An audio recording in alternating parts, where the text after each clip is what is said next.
Shalom Bapak Ibu saya sekalian yang dikasihi dalam Tuhan Yesus Kristus. Bertemu kembali dalam ibadah virtual Gereja Yesus Gembala. Pada kesempatan kali ini kita beribadah bersama di bulan November. Kita manfaatkan waktu kita. Setiap kita ini mempunyai satu panggilan ilahi di dalam Tuhan Yesus Kristus.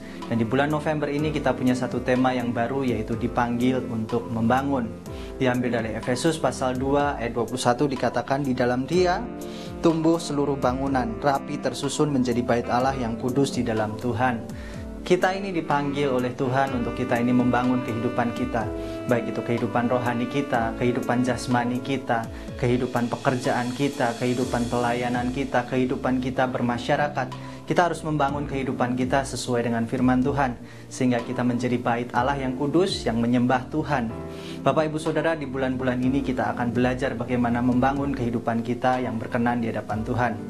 Dan bagi Bapak Ibu Saudara yang merasa terberkati dengan channel Gereja Yesus Gembala, Bapak Ibu Saudara boleh berlangganan channel ini, nyalakan tombol pemberitahuan, juga boleh sukai channel ini Bapak Ibu Saudara. Bagi Bapak Ibu Saudara yang suka dengan lagu-lagu, boleh ke channel YouTube Gereja Yesus Gembala. Yang satu adalah A Thousand Haleluya. Bagi Bapak Ibu Saudara, sebarkan apa yang kita dengar supaya dunia ini mengetahui bahwa Kristus hidup di dalam kita. Selamat beribadah, Tuhan Yesus memberkati. Shalom Bapak Ibu Saudara-saudari yang terkasih dalam Kristus. Selamat datang di Gereja Yesus Gembala. Mari kita ikuti ibadah virtual hari ini. Mari kita siapkan hati kita. Mari kita berdoa. Tuhan Yesus, Allah kami yang bertata di kerajaan surga yang mulia, terima kasih karena Engkau telah memberkati kami hingga saat ini. Ampuni dosa dan kesalahan kami, jamah kami dengan darah-Mu yang kudus. Sertai ibadah ini dari awal hingga akhir. Terima kasih Tuhan, di dalam nama Tuhan Yesus Kristus kami berdoa dan mengucap syukur. Haleluya, amin.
Anak domba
Dialah Tuhan di atas segala Tuhan, Raja di atas segala Raja.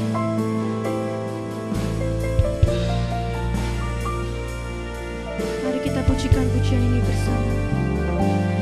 Nyanyi besar namamu di bumi dan di surga, layak disembah.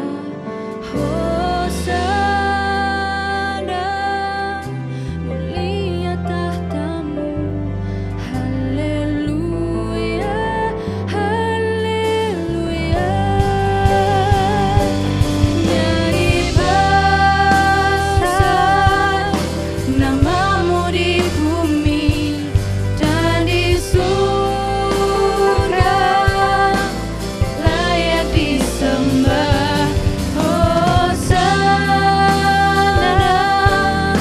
mulia tahtamu. Haleluya, haleluya.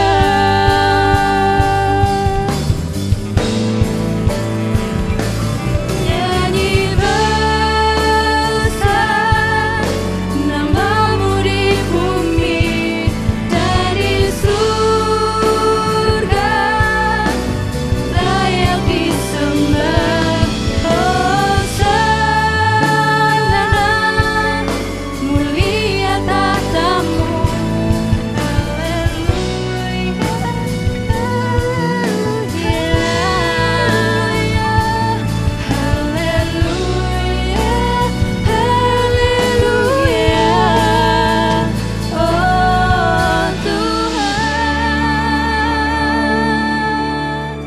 Berikan sorak-sorai kemuliaan bagi Tuhan kita, Yesus Kristus. Amin.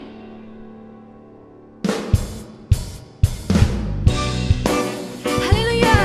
Mari angkat suaramu pada hari ini. Kita mau memuji meninggikan Tuhan lebih lagi. Amin.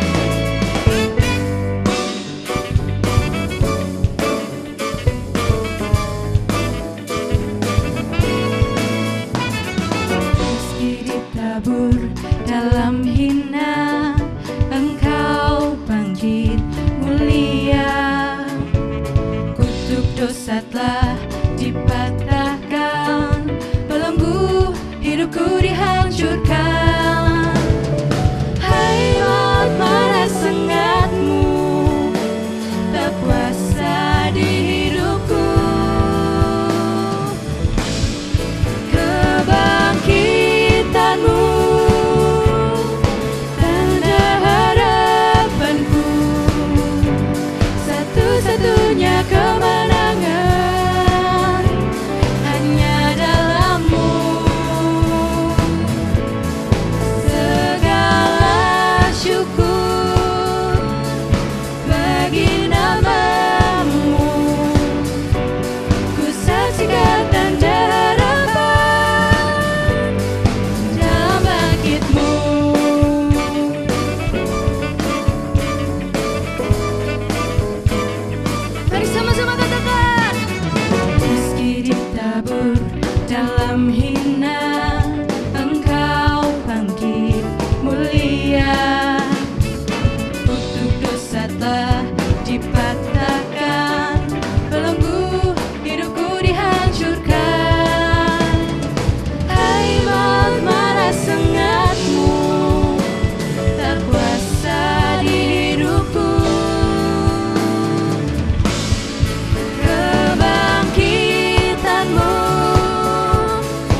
kasih Tuhan. Mari kita masuk lebih dalam lagi. Basuh jamah kami ya Tuhan.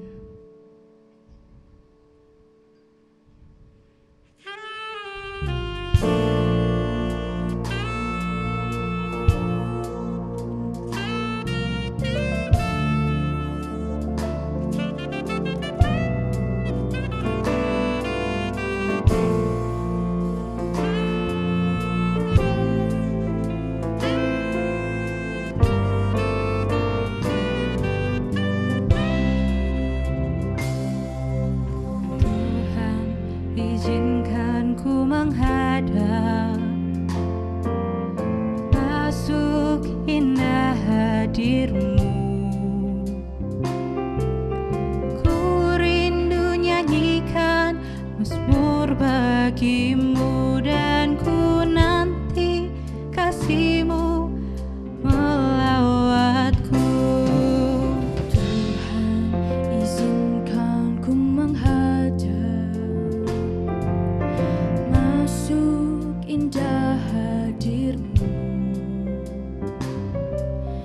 Ku rindu nyanyikan mazmur bagi-Mu, dan ku nanti kasih-Mu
kita tunduk kepala, kita siapkan hati kita untuk masuk dalam firman Tuhan.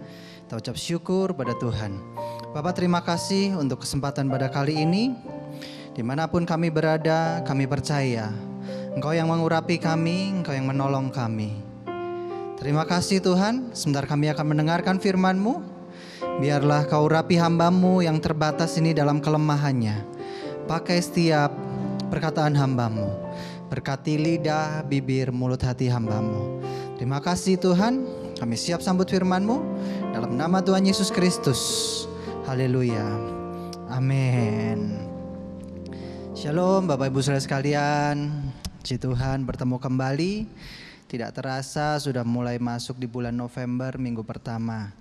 Pada kesempatan kali ini saya membawakan satu tema di bulan November, yaitu dipanggil untuk membangun. Bapak Ibu Saudara, kalau kita melihat bagaimana bangsa Indonesia membangun di tahun-tahun yang lalu sangat luar biasa sekali. Dan demikianlah juga kita harusnya, umat-umat yang ditebus ini harus membangun diri kita. Jangan sampai kita menjadi orang yang sudah dimerdekakan oleh Kristus, dipanggil dalam kemuliaannya, tetapi kita tidak membangun kehidupan kita sesuai dengan firman Tuhan. Pada kesempatan kali ini firman Tuhan saya beri judul yaitu membangun manusia rohani. Bapak Ibu Saudara, kalau kita berbicara mengenai manusia rohani, seringkali yang kita pikirkan adalah saat kita berbicara mengenai kerohanian, bagaimana kita ini berdoa, bagaimana kita ini berpuasa, bagaimana kita ini ada di gereja, itu seringkali adalah kita sebut hal-hal rohani. Tapi tahukah Bapak Ibu Saudara, kalau Bapak Ibu Saudara itu keluar dari gedung gereja setelah mendengarkan firman Tuhan di siaran ini, itulah kehidupan rohani Bapak Ibu Saudara sesungguhnya. Kalau orang berbicara seringkali di mana Anda beribadah di gedung gereja, itu salah. Kita beribadah di dalam gedung gereja itu untuk mengisi setiap apa yang kita butuhkan untuk kita perbuat bagi orang di luar sana. Dan di manakah tempat kita beribadah yang terutama adalah di lingkungan di mana kita hidup. Mari kita buka 1 Timotius pasal 4 ayat 7 dan 8. 7 bagian yang terakhir. Dikatakan demikian. Latihlah dirimu beribadah. Latihan badani terbatas gunanya, tetapi ibadah itu berguna dalam segala hal karena mengandung janji, baik itu untuk hidup ini maupun untuk hidup yang akan datang. Bapak Ibu Saudara, menarik sekali bagaimana Paulus menuliskan satu surat kepada anak rohaninya yaitu Timotius, bahwa di dalam hidup ini bagaimana Timotius itu harus melatih dirinya untuk beribadah, melatih dirinya untuk membangun manusia rohaninya sehingga dia menerima janji baik di dunia ini maupun di dunia kekal nanti. Kalau kita lihat, Paulus ingin Timotius membangun satu budaya yang baik, satu kebiasaan di mana dia membangun manusia rohaninya. Dan kalau kita berbicara mengenai membangun hidup kita, Bapak Ibu Saudara, itu ada 3 aspek.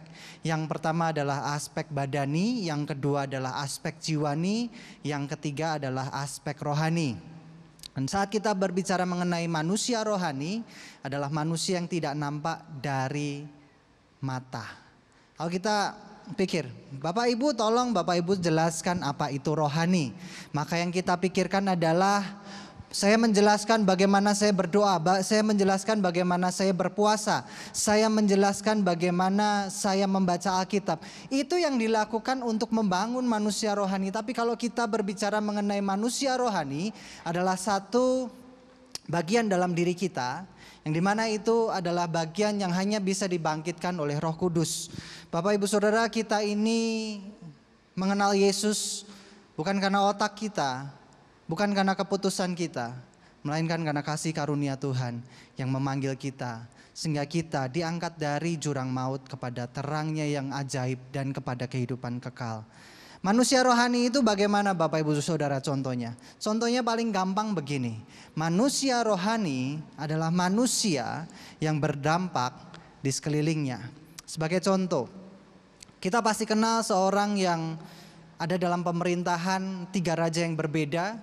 Dan orang ini adalah orang buangan dari Israel. Saat itu dia dibuang di Babel.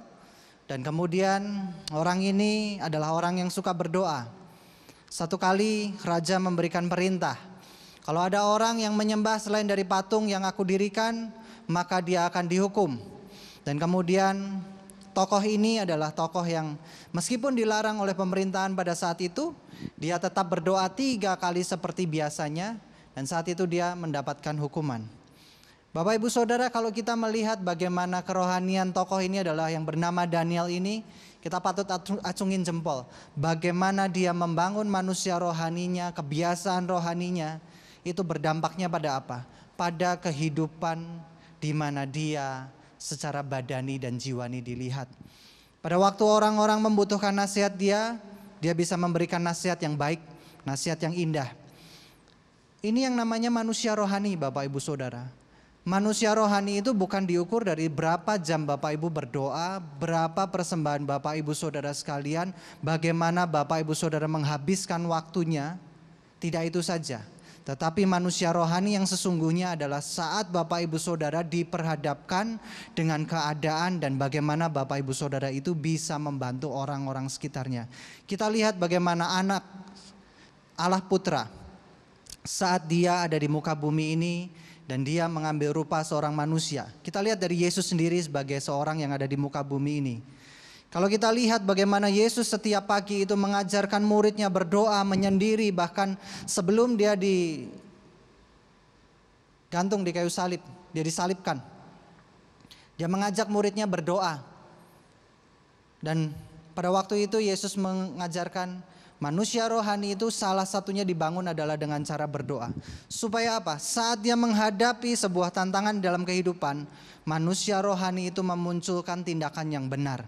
Saat Yesus diperhadapkan dengan cacian, dengan makian, bahkan dia dipersalahkan, Yesus yang tidak bersalah dia sampai diperhadapkan dalam satu jebakan, satu namanya siasat yang buruk. Tapi pada waktu itu apa yang Yesus lakukan? Yesus tidak menggunakan kuasanya sebagai Tuhan, tetapi dia menggunakan kasihnya sebagai Allah. Dia melindungi manusia, dia mengampuni manusia, bahkan orang-orang yang menyakitinya dia katakan ampunilah mereka sebab mereka tidak tahu apa yang mereka perbuat. Bagaimana kehidupan seorang yang menuliskan perjanjian baru yang banyak di kitab-kitab perjanjian baru. Seorang Paulus, bagaimana kehidupannya dia yang tadinya berada di dalam kehidupan agamawi. Yang penting hidup itu jalanin perintah agama. Yang penting itu hidup itu jalanin apa yang harusnya pemimpin agama bicarakan. Tadinya yang Paulus ini melakukan segala sesuatu itu sebagai kewajiban. Tetapi setelah dia bertemu dengan Yesus, apa yang dia lakukan? Paulus membangun manusia rohaninya, dia katakan apa yang aku anggap dulu keuntungan, aku anggap rugi. Paulus hidupnya zaman dia sebelum kenal Yesus itu jauh lebih enak. Kalau kita bicara mengenai keagamaan, gak ada orang yang menang sama Paulus. Karena dia katakan Paulus ini adalah orang yang menganut Taurat dengan baik. Yesus sendiri katakan kalau mau lihat bagaimana orang beribadah, beragama, lihat ahli Taurat. Bagaimana mereka menaati perintahnya. Tapi jangan tiru kelakuan mereka. Itu kata Yesus. Bapak Ibu Saudara, kalau kita membangun manusia rohani, itu adalah kehidupan kita harus berdampak dalam kehidupan sekeliling kita. Yang pertama saya ingin bahas adalah kehidupan jasmani, Bapak Ibu Saudara. Dikatakan demikian dalam 1 Timotius pasal 4 ayat yang ke-8a. Latihan badani terbatas gunanya. Maksudnya adalah begini Bapak Ibu Saudara. Saat kita membangun diri kita dalam hal yang tidak nampak rohani, contoh aja pekerjaan kita, mungkin hobi kita, mungkin di mana kita ini ada lingkungan sosial kita atau pertemanan kita, itu kan sesuatu yang jasmani sekali. Nah, di sini Alkitab bukan mengatakan yang namanya kehidupan jasmani itu nggak berguna, tetapi kehidupan jasmani itu terbatas gunanya. Kapankah yang namanya kehidupan jasmani itu selesai? Kehidupan jasmani itu selesai saat apa? Saat manusia menghembuskan nafas terakhir dan akhirnya manusia ini menutup usianya. Di tahun ini atau tahun lalu ada seorang pembicara yang sangat bagus bernama R.C. Sproul. Dia menghembuskan nafas terakhirnya. Dan di dalam dia hidup, dia banyak menuliskan buku rohani, dia banyak menuliskan quotes-quotes, dia banyak membawakan firman Tuhan yang memberkati sekali. Dan saat ini ibadah yang secara latihan dia secara jasmani sudah berakhir. Tetapi latihan dia secara rohani tidak berakhir. Bapak Ibu Saudara, kalau kita berbicara mengenai pekerjaan kita bukanlah tidak berguna. Kita harus memperhatikan pekerjaan kita. Banyak orang seringkali salah. Dalam kehidupan kita, jangan sampai kita ini melupakan yang namanya keadaan jasmani kita. Keadaan badan kita. Kalau kita lihat, kenapa sih Paulus sampai menuliskan demikian? Latihan badani terbatas gunanya, tetapi latihan rohani itu akan berguna baik bagi kehidupan sekarang maupun kehidupan yang akan datang. Dan kemudian Paulus ini juga memberikan satu himbauan, Timotius, kalau kamu makan jangan lupa minum obatmu, yaitu anggur, masam dan apa. Bapak Ibu Saudara, di sini Paulus pun memperhatikan kehidupan kesehatan dari Timotius. Waktu saya SD, saya sering kali dulu ada satu semboyan yang sampai sekarang menarik. Apa itu Bapak Ibu Saudara? Yang seangkatan sama saya, kelahiran tahun 82, 83, 81, 84, 85 mungkin tahu. Mens sana in corpore sano. Artinya adalah dalam pikiran yang sehat. Pikiran yang sehat itu ada di dalam tubuh yang sehat. Saya ulang. Pikiran yang sehat itu ada di dalam tubuh yang sehat. Saya memperhatikan begini, bagaimana mau punya pemikiran yang sehat kalau badannya sakit? Orang kalau udah sakit dia pikirannya pasti enggak, udah menyerah, udah melakukan sesuatu yang ya sudahlah, udah hampir berakhir, udah nggak usah ngapa-ngapain. Kalau orang di dalam badan yang sehat, otomatis dia seenggak-enggaknya punya pikiran yang sehat. Karena badannya mendukung untuk dia melakukan apa yang baik Bapak Ibu Saudara. Kalau badannya nggak sehat, bagaimana dia mau berkhotbah? Contoh gampang begini. Saya senang sekali ada seorang pendeta bernama Bikman Sirait. Satu kali dia terbaring di ranjang rumah sakit, dan saat dia terbaring di ranjang rumah sakit, pendeta ini terengah-engah memberikan satu siraman rohani. Kalau dia sehat, dia bisa berbicara 30 menit lebih bahkan 1 jam. Tapi pada waktu dia sakit, yang ada adalah keterbatasan dalam dia menyampaikan. Menariknya pendeta Bikman Sirait ini adalah saat dia sakit dia mengatakan demikian. Meskipun saya sakit, tapi saya tidak kecewa sama Kristus. Itu yang namanya manusia rohani Bapak Ibu Saudara. Meskipun badannya enggak kuat lagi. Meskipun badannya enggak sehat lagi. Tetapi enggak ada penyangkalan akan Kristus. Beberapa kesaksian-kesaksian yang sering saya dapatkan adalah kesaksian yang seolah-olah adalah Tuhan itu selalu menyembuhkan penyakit. Bagaimana kalau Tuhan tidak menyembuhkan penyakit seseorang? Ada gereja-gereja tertentu yang mengangkat bagaimana iman seseorang itu diuji untuk membangun manusia rohani. Ada orang berkesaksian, Pak, saya mengalami penyakit, tapi penyakit saya ini sudah bertahun-tahun saya doakan, sudah bertahun-tahun saya mencari kesembuhan, tetapi ternyata Tuhan berkehendak lain. Dan pada waktu ini saya tetap bersyukur akan sakit penyakit itu. Bapak Ibu Saudara, ini yang namanya membangun manusia jasmani. Kalau manusia jasmaninya itu dibangun dengan benar, bukan satu hal yang ingin dikejar, itu akan membawa dampak yang luar biasa. Yang kedua Bapak Ibu Saudara adalah kehidupan rohani. Apa sih kehidupan rohani ini? Kenapa kok sampai di dalam 1 Timotius pasal 4 ayat yang ke-7a dikatakan, latihlah dirimu beribadah. Paulus menuliskan bahwa latihan rohani itu mengandung janji yang baik bagi kehidupan yang sekarang maupun kekekalan. Makanya setiap kita jangan dalam kehidupan ini beribadah itu untuk mengejar sesuatu yang fana Bapak Ibu Saudara. Banyak orang beribadah itu mengejar sesuatu yang ada di dunia ini. Contoh gampang begini, Pak, saya rajin beribadah, Pak, saya setia beribadah supaya toko saya rame. Salah enggak? Secara manusiawi tidak salah Bapak Ibu Saudara.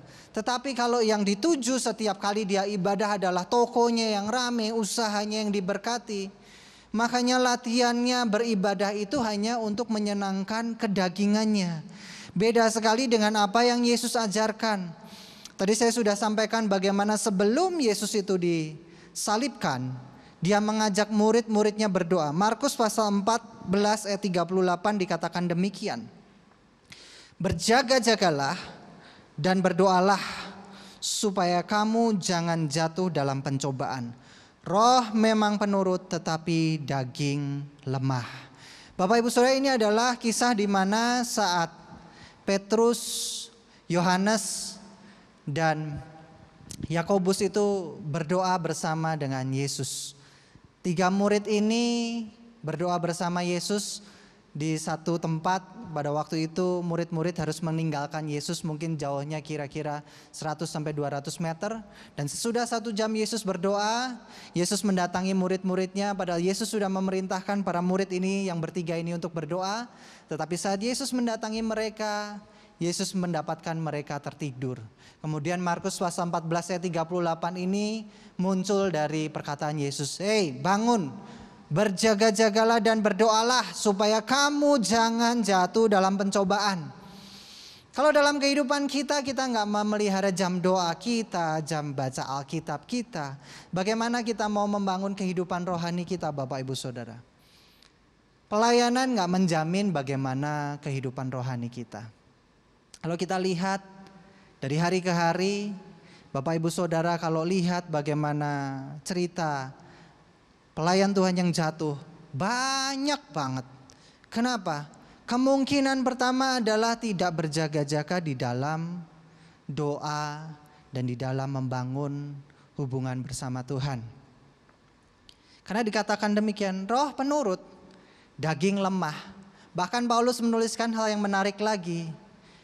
Jangan sampai kamu memulai dengan hal yang rohaniah, tetapi menutup dengan hal yang lahiriah atau bersifat daging. Banyak orang di dalam kehidupan pelayanannya awalnya tulus, awalnya menarik karena dia cinta Tuhan. Tetapi karena berkat yang diberikan oleh Tuhan itu bisa menarik hatinya dari yang tadinya tulus kepada Tuhan menjadi mencintai dunia.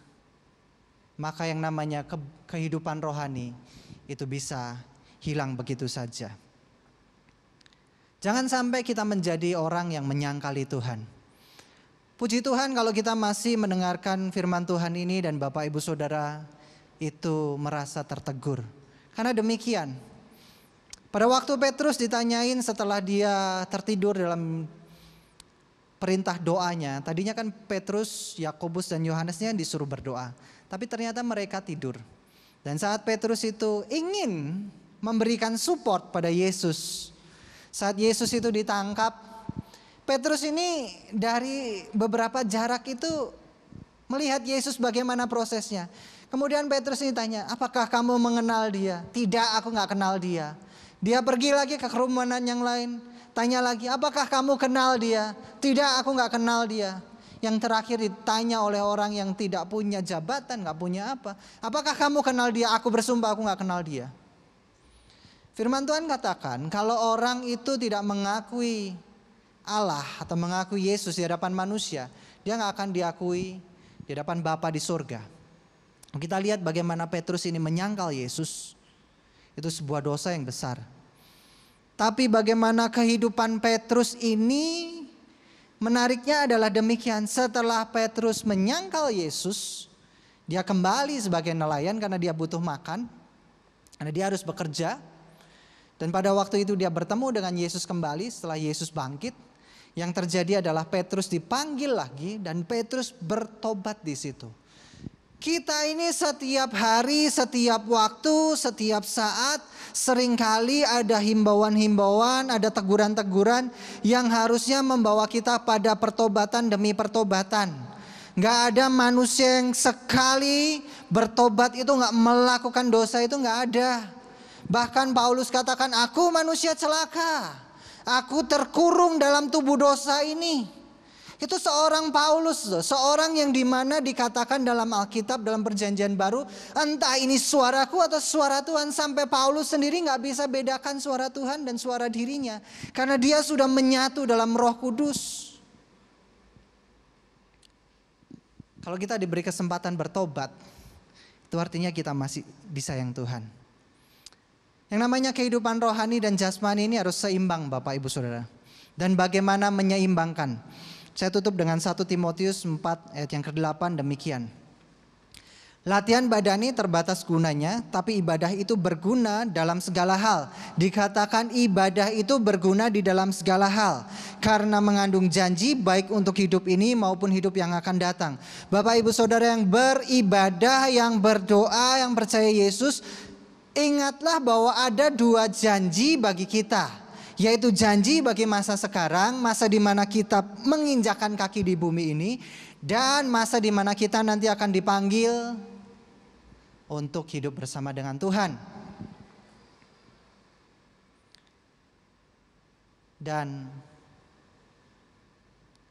janji ini jangan dibilang begini, Pak, kalau Tuhan itu janjikan sesuatu yang baik bagi saya, maka itu gak akan menyakiti saya. Pak, kalau Tuhan janjikan satu hal yang indah bagi saya, maka Tuhan akan buat semuanya itu jadi mudah. Contoh gampang adalah demikian.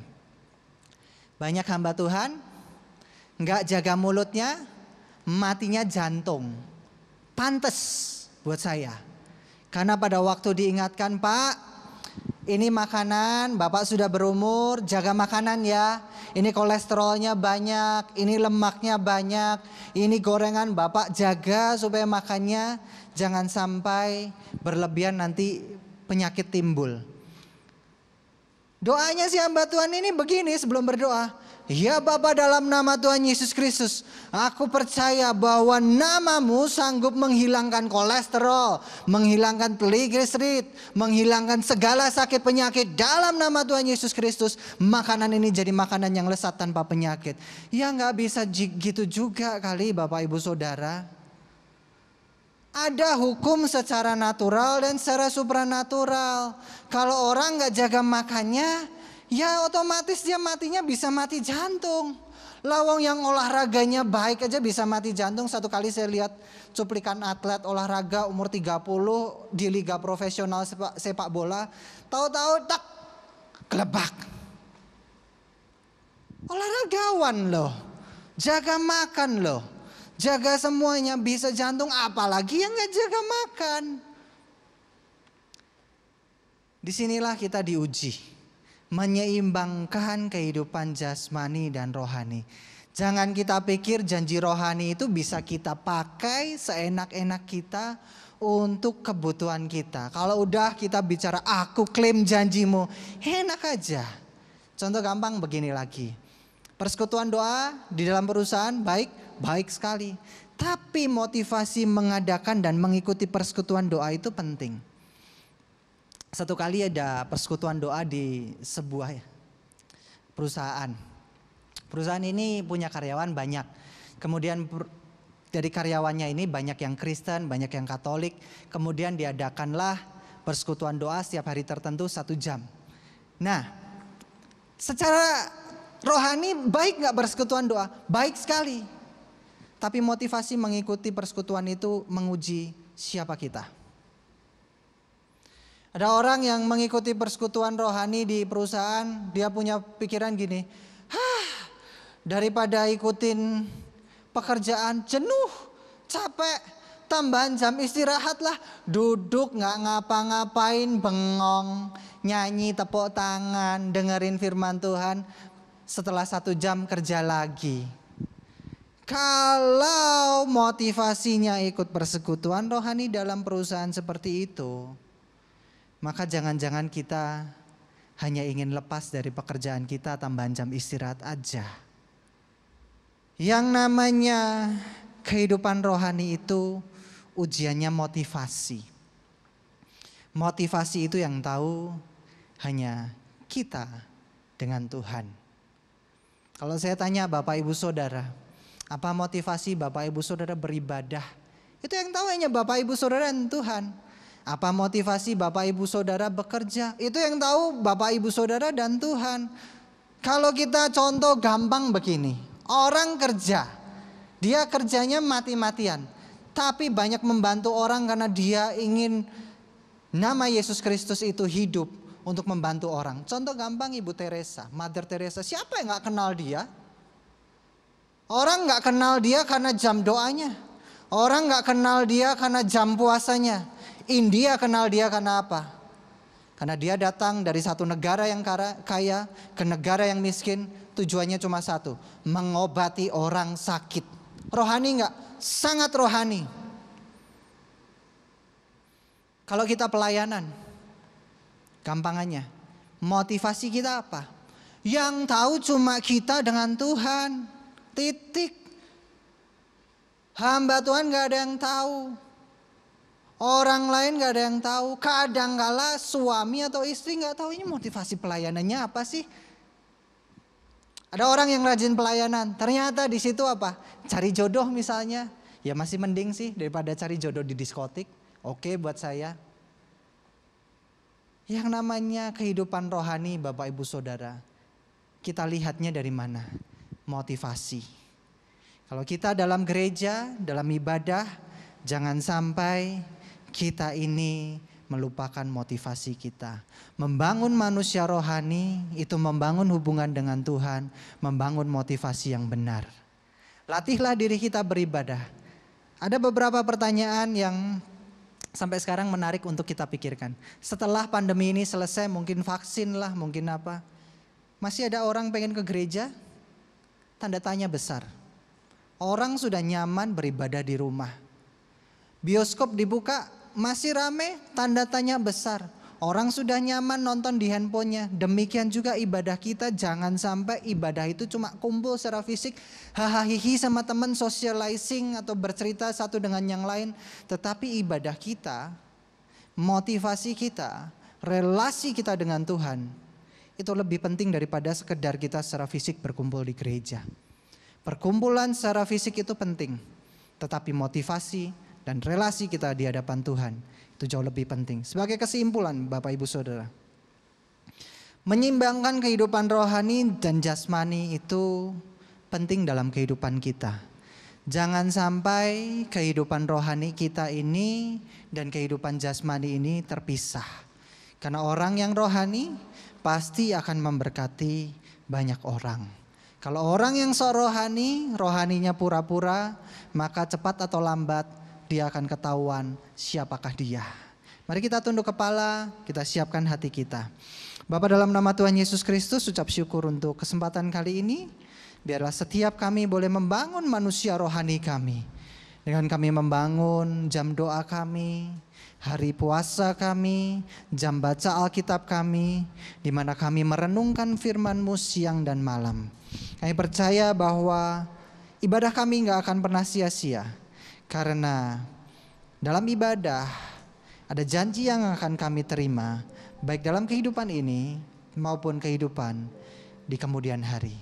Yang percaya, biarlah kasih-Mu, anugerah-Mu melingkupi kami selalu. Mari kita naikkan sebuah pujian sebelum kita mengakhiri ibadah pada kesempatan kali ini.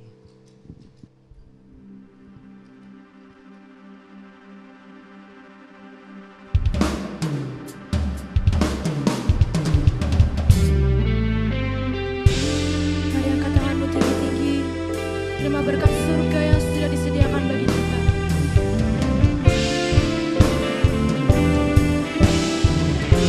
Mari dengan segenap hatimu kita pujikan pujian ini bersama.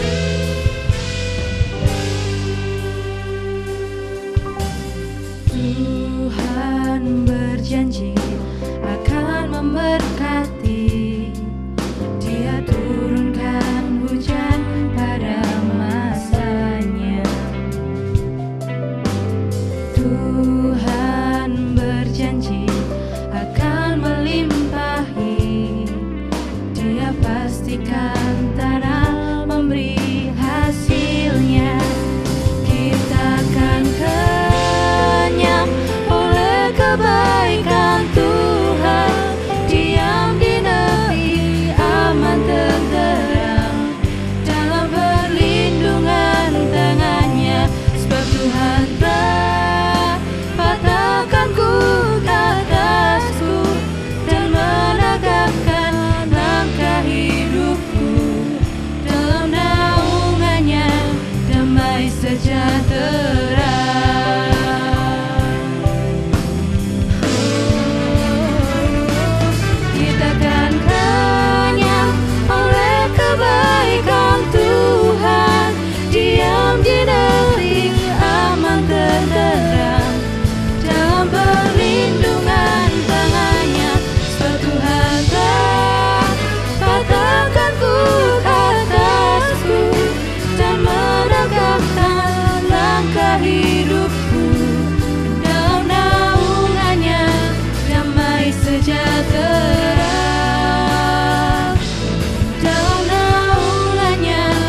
kita angkat tangan di hadapan Tuhan, kita terima doa berkat ini.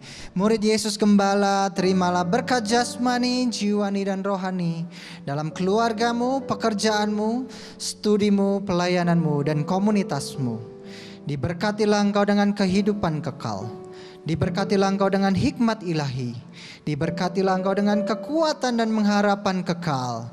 Diberkatilah engkau dengan kekayaan dan kemuliaan Tuhan. Diberkatilah engkau selalu dalam damai sejahtera dan sukacita. Diberkatilah engkau dalam terang kasih dan iman sejati. Dialah Tuhan yang tidak berubah sekarang dan selamanya, yang menghadapkan wajahnya padamu dan menyertai engkau selamanya untuk memberitakan kabar baik sampai ke ujung dunia. Saudara-saudara yang Tuhan Yesus kasih, terimalah berkat anugerah pemeliharaan kekal dari Allah Bapa di surga, berkat rahmat pemulihan dari Tuhan Yesus Kristus, berkat pertolongan dan penghiburan dari Allah Roh Kudus dalam kehidupanmu dari sekarang sampai Maranatha. Tuhan Yesus datang 2 kali di dalam kemuliaan. Semua yang percaya katakan haleluya, amin. Bapak Ibu Saudara sekalian, ibadah virtual sudah selesai. Mari kita tetap beribadah, jaga relasi kita dengan Tuhan. Jangan sampai di masa pandemi ini kehidupan rohani kita makin merosot. Tuhan Yesus memberkati.